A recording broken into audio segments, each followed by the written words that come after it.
नमस्कार, जय मां कामाख्या, हर हर महादेव। तो अभी चल रहा है चैत्र नवरात्रे और अभी एक पूजा ख़त्म हुआ है, हवन ख़त्म हुआ है। तो अचानक से मेरे दिमाग में आया कि एक वीडियो का टॉपिक खास करके महिलाओं के लिए मैं लेके आऊँ, क्योंकि मैंने सोचा कि ये टॉपिक बहुत ही ज़रूरी है मेरी प्यारी बहनों के बीच में। मैं वीडियो के आकार में ये जानकारी लाऊँ। तो ये जो है ना, देखिए अभी नवरात्रि चल रहे हैं, तो बहुत सी मेरी जो प्यारी बहनें हैं, माताएं हैं, अभी व्रत कर रही है या फिर पूजा साधना जप तप कर रहे हैं, है ना। लेकिन सोचिए अगर इसी बीच में अगर पीरियड्स आ जाए तो हमारी जो मानसिक स्थिति है वो कैसा हो जाता है। हमें लगता है ना, अरे कहीं हमें पाप वाप तो नहीं लग गया है या हमने कुछ गलती कर दिया है कि हमें पीरियड्स आ गया है पूजा के बीच में ही। क्योंकि सपोज़ मान लीजिए कि नवरात्रि के पहले ही हम कितने सारे तैयारी करते हैं, है ना, कि हम नवरात्रि में ये करेंगे, वो करेंगे, ये पाठ करेंगे, ये मंत्र साधना करेंगे। लेकिन जब सब चीज़ तैयारी होने के बाद, सब कुछ रेडी होने के बाद जब पीरियड्स आता है, कैसा पहाड़ टूट पड़ता है, ये सिर्फ़ और सिर्फ एक महिला ही समझ सकती है।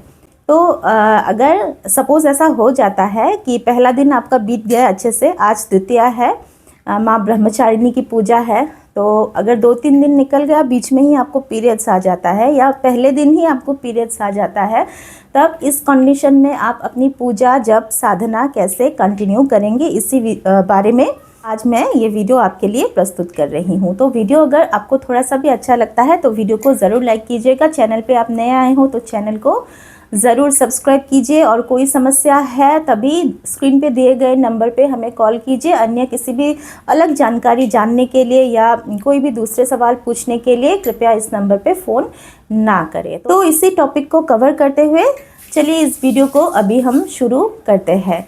तो सपोज़ कि मान लीजिए आपका पीरियड्स आ गया है इस वक्त, ऐसे समय में पूजा साधना के बीच में, तो किसी भी प्रकार से हमें ये सोचना नहीं है कि हमने कोई पाप कर दिया है, माँ गुस्सा हो गई है, देवी देवता हमसे गुस्सा हो गए हैं, इसीलिए जो है हमें हमारी जो पूजा है, साधना है, तप जप है, ये खंडित देवी ने कर दिया है, ये भगवान ने कर दिया है। ऐसा हमें, पहली बात तो ये है, ऐसा बिल्कुल भी सोचना नहीं है, क्योंकि पीरियड्स आना एक कम्प्लीटली बायोलॉजिकल प्रोसेस होता है जो हर एक महिला के लिए वरदान है। क्योंकि इसी से जो एक महिला है, एक स्त्री है, उन्हें गर्भ धारण करने की क्षमता मिलती है ना। जैसे कि अम्बुबाची में होता है ना, माँ कामाख्या रजस्वला होती है, उसके बाद ही पृथ्वी जो है, सृष्टि जो है वो पुनर्निर्माण होती है। तो फिलहाल अभी शॉर्ट करके मैं बता रही हूँ। तो किसी भी हाल में हमें ये सोचना नहीं है कि हमने कुछ पाप किया है, ऐसा हो गया है। और अगर ऐसा हो भी जाता है, पीरियड्स आ जाता है, तो इस केस में हम क्या करेंगे, हम अपनी साधना जब तक को कैसे हम आगे बढ़ा के ले जाएंगे।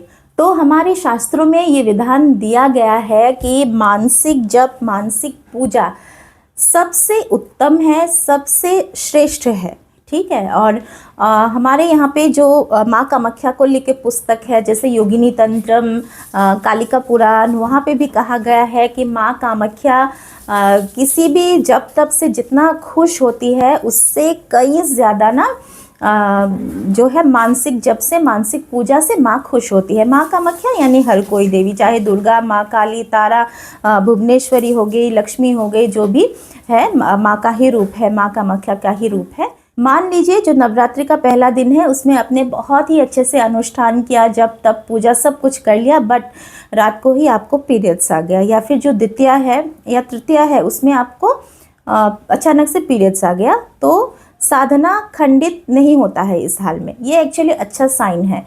तो कैसे अच्छा साइन है मैं बताऊंगी, स्टेप बाय स्टेप बताती हूँ अभी।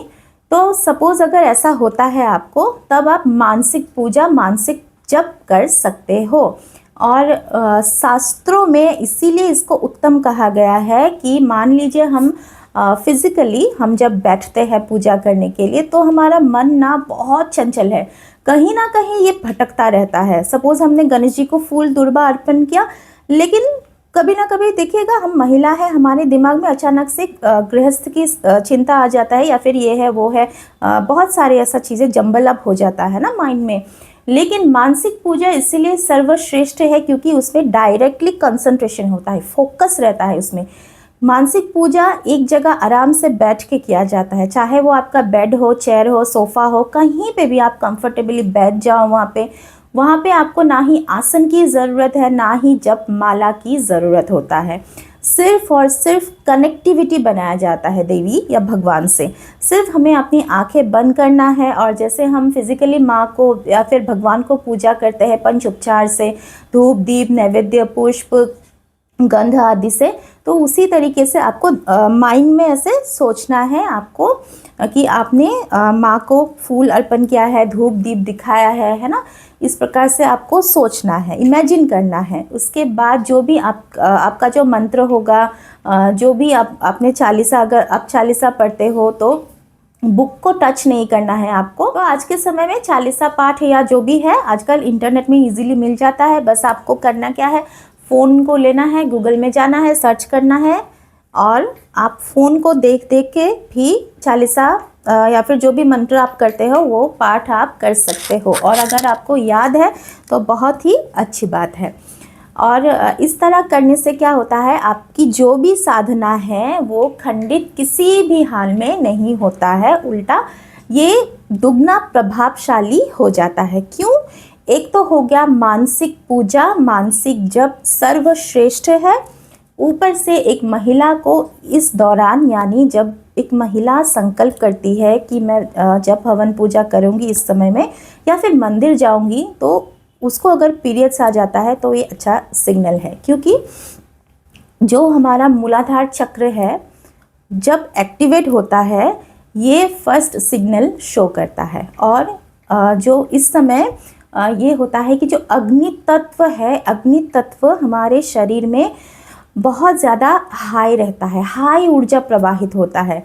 तो जैसे कि हम कहते हैं कि अम्बुबाची में जैसे माँ कामाख्या का पीरियड्स होने पे उस समय जप तप करने से ज़्यादा जल्दी सिद्ध हो जाता है, तो उसी प्रकार जब एक महिला अपनी रजस्वला धर्म से गुजरती है तो उनकी शरीर में अग्नि तत्व का जो प्रवाह है बहुत ही उच्च रहता है। और ये जो समय है ये समय में ऐसा होता है ना, अगर आप कुछ भी साधना जप करो तो हो सकता है कभी कभी कुंडलिनी जो है हमारी जागृत भी हो सकता है। तो इसीलिए अगर किसी भी प्रकार आपकी साधना, खासतौर से मेरी जो बहनें हैं, माताएं हैं, अगर आपकी साधना खंडित हो चुका है या हो जाता है ऐसा बार बार, तो दुख करने की, मन में कोई कन्फ्यूजन लाने की ज़रूरत नहीं है।